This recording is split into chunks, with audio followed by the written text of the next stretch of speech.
Good morning, friends. It is another rainy day up here at the cabin. It was rainy last time we were here, and it's rainy today, but it's delightful. There's a little bit of a fall nip in the air, which I think we are all ready for. So I thought I would show you what I brought with me to work on, and we're gonna see where it goes.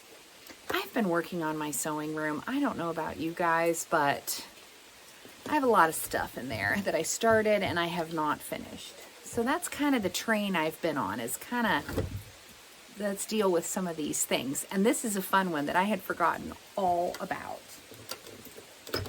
Get it out of my box here.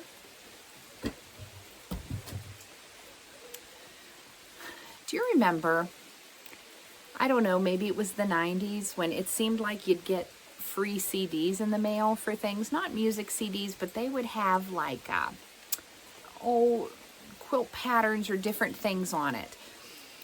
So I remember years ago, probably 20 years ago, my mom showing me this thing she and her friends were doing, and they called it a CD quilt. And this is one of the blocks.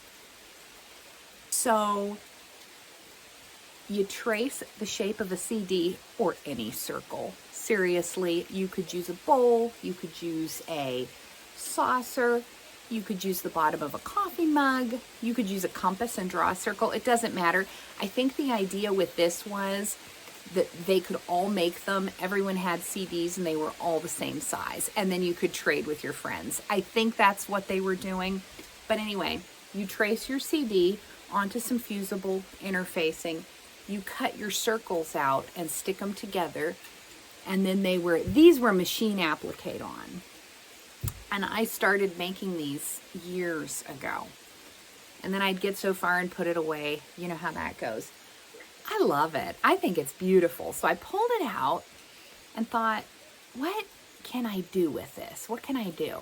So I spread all the fabric out and I started making some flying geese. Kind of big ones, kind of big oversized ones. And I also went through my stash and pulled out any more fabrics that I had that were kind of these pinks and greens and different things. I don't know what line of fabric this was from. I have no idea. And there's a bunch now mixed in, and this was a brown grunge for the background. So I had an idea that maybe I could make a square block that was flying geese going sideways, and figure out how to make it a square that's the same size as these and put them together into a quilt. I think I have 11 or 12 of these done. So I'll show you how to make one. It's a lot of fun to make. It's a fun block, and it would be fun as an exchange with friends, you know. We're going to figure out how to make this block. That's my idea, and I'll show you how I did the flying geese. And we'll see where we go with it. So I think it's going to be fun, and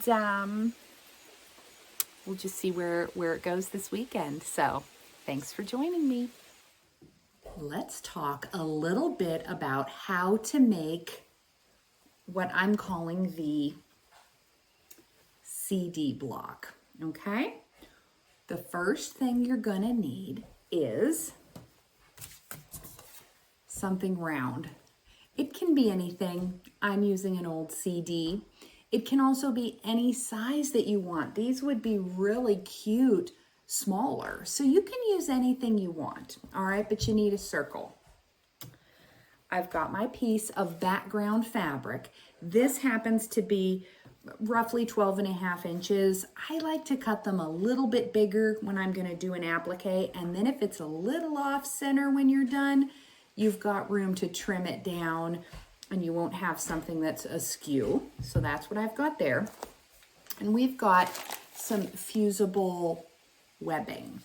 There's lots of different ones available. This happens to be Heat and Bond Light. Yes, that's what I'm using. I like Heat and Bond. You can use Wonder Under. There's a lot of different ones available. Experiment with different ones and you're gonna find the one that you really like. So I'm gonna use some of this. What I'm gonna do, I like to draw my design on the paper side before I cut it out. So what I'm gonna do is lay my circle on there. Now I'm using a fine pointed permanent pen. You can use anything. If you're using an ink pen, be careful because that ink can smudge off onto your fabric later where this permanent pen won't. So that's why I tend to reach for these. I'm just gonna trace around this on the paper side of my webbing. So I've got a circle. And you're gonna just draw a few of them. Leave a little space between them. Great. Now what I'm gonna do is I am going to cut these out. I'm not gonna cut them out exactly on the line. You wanna leave a little room around. And I am just going to cut these out. This would be such a fun scrap quilt with all your different fabrics. It'd be cute with 30s fabrics. It'd be cute with the men's shirt fabrics. And there's our circles, okay? Now what you're gonna do is take your fabric, we'll use this piece, and on the wrong side of the fabric, we're gonna place this. So I'm gonna lay it down with the wrong side up. Yeah, there we go. It's kind of like cutting out cookie dough where you don't wanna be wasteful with your dough that you've rolled out. So we're gonna lay that on there. Actually, that'll just fit right across there. Now I'm gonna get an iron and give those a quick press. All right, I've heated up my iron and I'm just giving this a press to the back side of the fabric. Now with your hot electric iron at home, this is gonna go quicker. You're not gonna hold your iron on quite as long as I'm holding mine on here, but mine isn't quite as hot. Although it's hot. You'll know when it sticks, okay? You just wanna do it enough to where it sticks. Yeah, there we go, okay. And here is my piece. It's securely affixed. Now it's gonna be easier to cut out along those lines that we have drawn. If we had cut this out exactly on the line and then ironed it on, it'd be harder to get a good clean cut. So now we're just gonna use our scissors and do a nice clean cut right along those lines.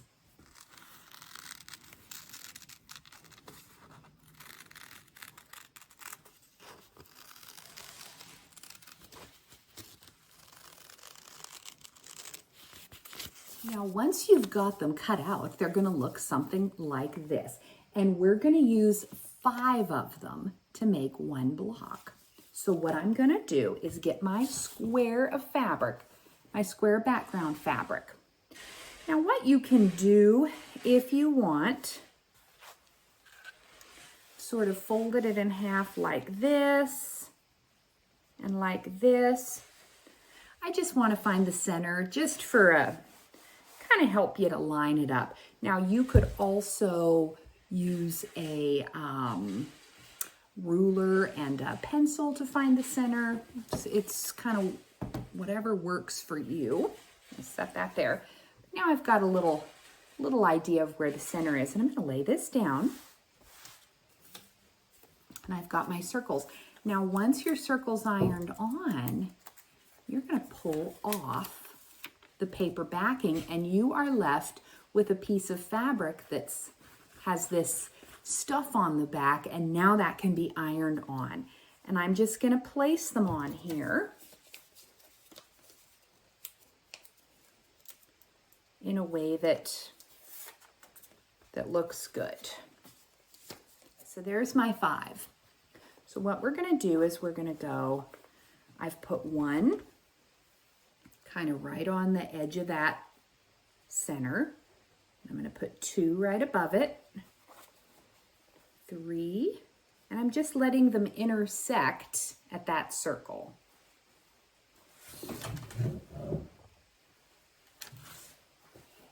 We're just laying them one on top of the other so they intersect at that center. And there's our last one. Now the last one, to get that sort of infinity look, you just kind of eyeball it.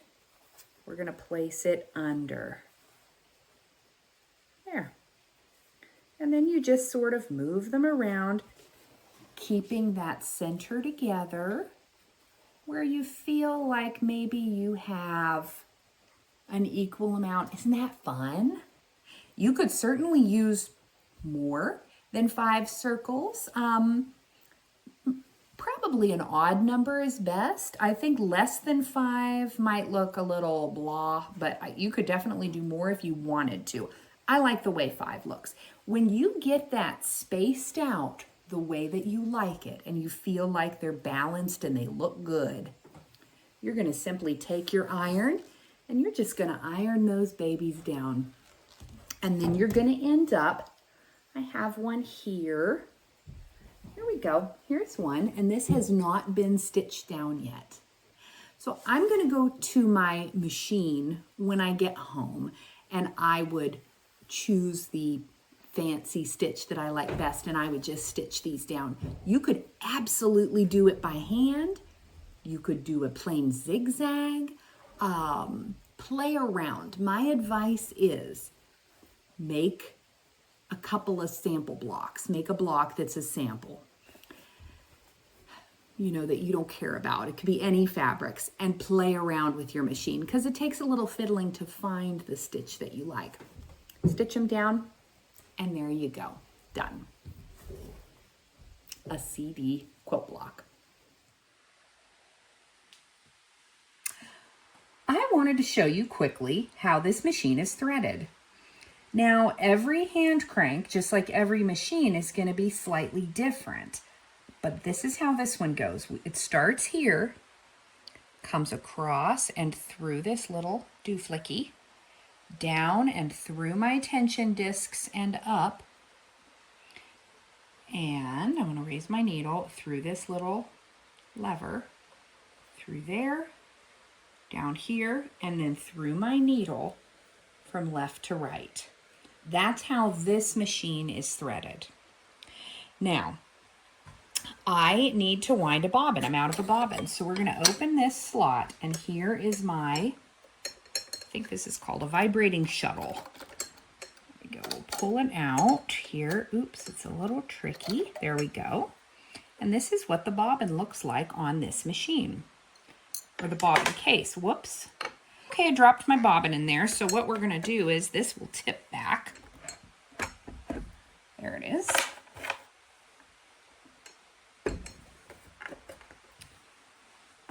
This is what this bobbin looks like. Looks like kind of an old-fashioned little spool of thread.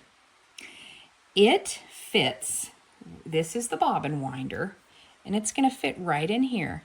This little thing comes out. It's really quite ingenious. And there we go. My hand was in the way, but it clicks right in here. It holds right in place. Right here. So what we're going to do, I'm going to unthread my machine here like this. Let's pull this out. Okay, so I'm coming through here. I'm going to come down into this little slot and up through this little slot. Now, I need to take this out momentarily because what we need to do is kind of get it started. We're going to wrap it around, and then what we're going to do, this is the tricky part. You kind of got to put it over the bottom.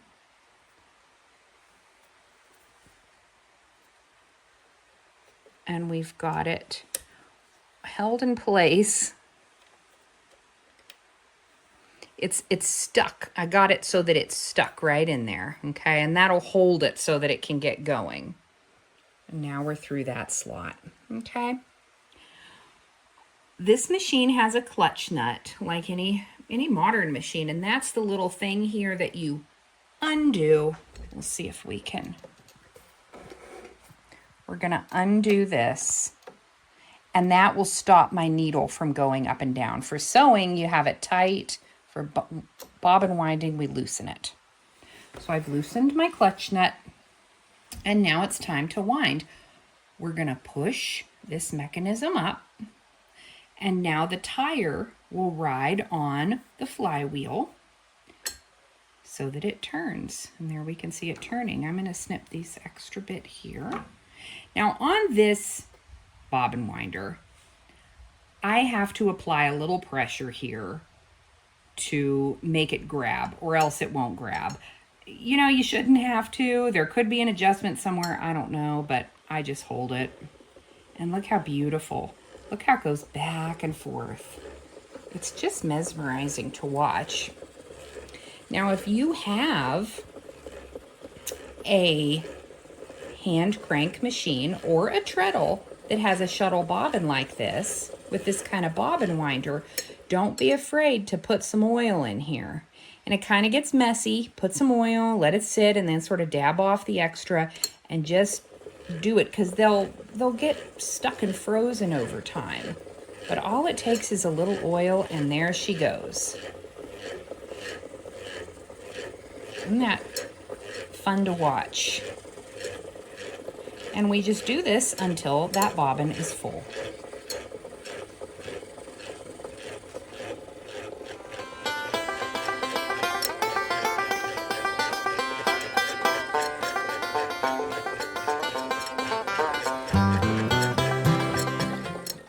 So how do we know it's full? Because it's not going to stop, right? So you've got to look. You want the thread to stay inside the edges of the bobbin. I'll show you when I take it off. I'm going to take it off here in a minute. If it's over full, just like your regular bobbin case, it will not fit into this bobbin case. Look how beautiful that is. Isn't that the most fun?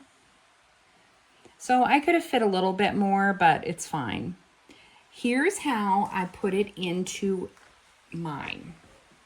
And these are all a little bit different, okay? But I have my slot is coming at an angle like this. The little tip is pointed down at my hand. The thread needs to be coming over the top like this, so that when I put it in, it's pulling against that slot. We're gonna bring it straight down, and you gotta come straight down and sort of hang on to it, and then you wanna pull it straight back up. It didn't catch, and it takes a little bit of a knack. You'll feel it go in. When I first learned to do this, it took me forever. And the dear man who taught me, Ralph, he was so patient. He'd say, just try it again. There it is, and it catches. You want it to catch in there so that now, when we pull straight up, you can see that turning, but it's caught in that mechanism there. And then we have a little divot here. It's hard to see the divot, and it's gonna just sit right in here, and it kinda, you just kinda have to